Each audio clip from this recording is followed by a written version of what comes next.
Welcome everyone. In this short video, we are going to discuss a very important term that is the pressure. Okay, so the content of this video is as the concept of pressure, then the estimation of the pressure, then what is pressure and what is stress, how these two things are different, and then lastly the conclusion. Okay, so pressure, which is simply defined as the force per unit area. Okay, so this is, you can say, applied force. So if you are applying force to any surface, okay, so let's suppose you are applying a force of 10 Newton on any object which has a surface area, let's say 10 meter square. Okay, so this is the force and this is the area. Okay, so we define a term pressure and it is simply calculated as force divided by the area. So force here is 10 and surface area is 10, so it is 1, and force has a unit of Newton and area has a unit of meter square, so it is 1 Newton per meter square. Okay, so the basic thing which you need to understand is pressure, the force, and I have one more video on this topic, so you can just go and uh, watch, then only you should come to this topic, pressure. Okay, so simply you can understand that how can we estimate the pressure by a simple example. Okay, suppose that one person is standing like this. Okay, and if the person has a mass of 50 kilogram, okay, so we can say that the weight of the person will be 50 into 10, that is the value of g. Okay, so this is the weight of the person and this is the mass of the person, 50 kilogram. Okay, so weight is 50 into, this is g, approximate value of g 10. Okay, so it is 500 Newton, right? So we can say that this person is applying a force of 500 Newton in the downward direction through its feet. Okay, suppose this is the feet of the person, and if you approximately take the feet to be a rectangular shape, okay, then let's suppose that this side is 4 centimeter and you can take it 5 centimeter, and this side is 10 centimeter. Okay, so the surface area can be estimated as 50 centimeter square and 50 centimeter square, so total will be 100 centimeter square, and if you convert it into meter square, so it will be 1 upon 100 meter square, right? So now if you want to calculate the pressure applied by the person who is standing, okay, who is standing in a very cool and calm way, right? So the pressure can be calculated as the force divided by the area. So force is 500 Newton and area is 1 upon 100 meter square, so it will be 50,000 Newton per meter square. Okay, so you ever imagine that a person is of mass 50 kilogram is applying approximately this much amount of pressure while he is standing. Okay, and one more interesting thing is that if you have large area, so pressure value will be less, and if you have less area, then pressure value will be large. So this thing you can understand by, if a person is lying, okay, suppose a person is lying like this, right? So certainly the surface which he is now covering will be much more than while he is standing. Okay, so this thing you can take like let's suppose this is you can take 20 centimeter, right? And this length you can take like 1 meter, you can take it 150 centimeter. Okay, it is just a approximate value. So here the surface area will become 150 into 20, right? So it will be 30,000 centimeter square, and then you will convert it into meter, so you will divide it by 10 to the power 4, so it will be 0.3 meter square. Okay, now how much the pressure is going to change when the person is lying in a simple way. Okay, so now if you estimate the pressure, it will be the weight of the person is not going to change, so it is the 500 newton only, so 500 divided by 0.3. Okay, so approximately you can say it is like 1 6, okay, 6, and then one more 6, and then take that this much difference in the pressure value is just you are having if you are changing the position of your body. Okay, mass or weight is same, but the pressure value is changing so much, right? So this is the reason why the cutting tools we use are very sharpened or sharp edges.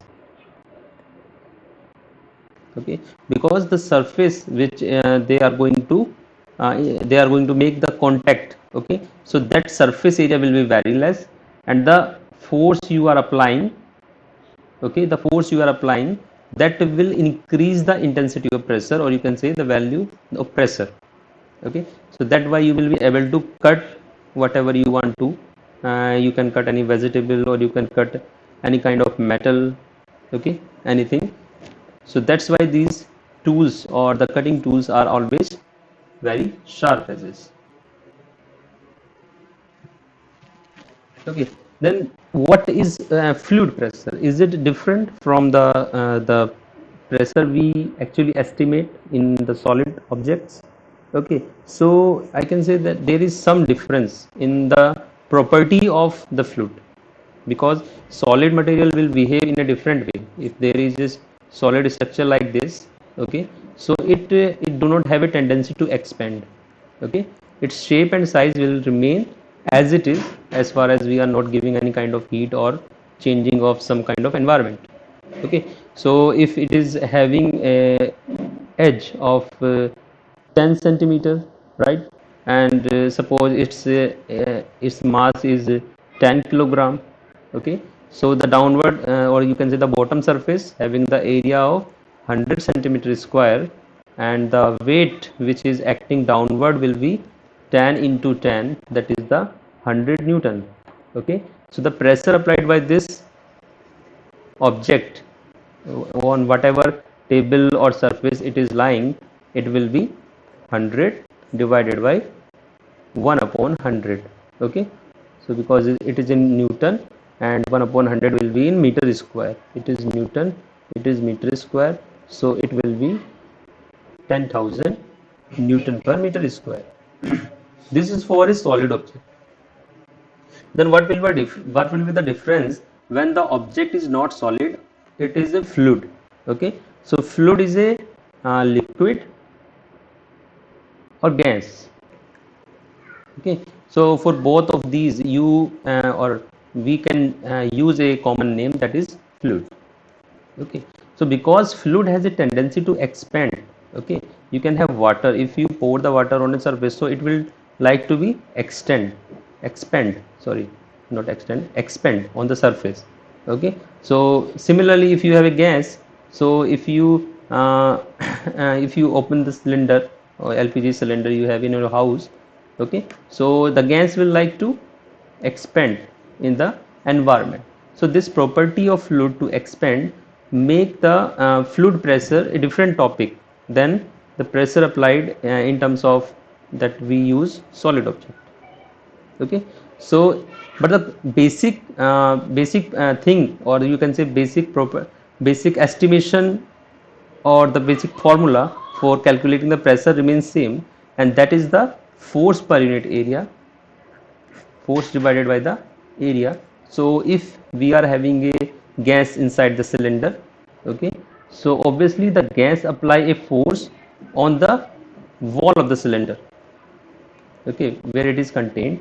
It apply a force on the bottom as well as on the vertical wall. Because of this, its expanding property. Okay, so this pressure value can be calculated by the force divided by the area. So if you have more amount of gas in the cylinder, so it will apply a more amount of pressure, or you can say more amount of force. Okay, but the surface area is not going to change because cylinder size will not change with the increasement or with the increasing of the amount of gas in the cylinder. Okay, so this is the difference when we estimate the fluid pressure. Okay,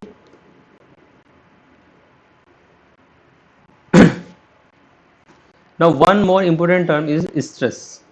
Okay, and it need to be discussed here because the way of estimation for stress is same as we estimate the pressure value, but the only difference is that stress is not the applied force, it is the resistance force,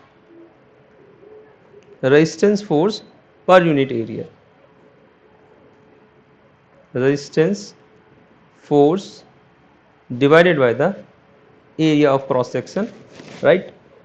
So it is like that, if you have a solid object or a solid bar like this, and if you are applying the force in this direction, okay, so this is the applied force F, right? And let's suppose it has a circular cross section, and let's suppose the diameter is 10 centimeter.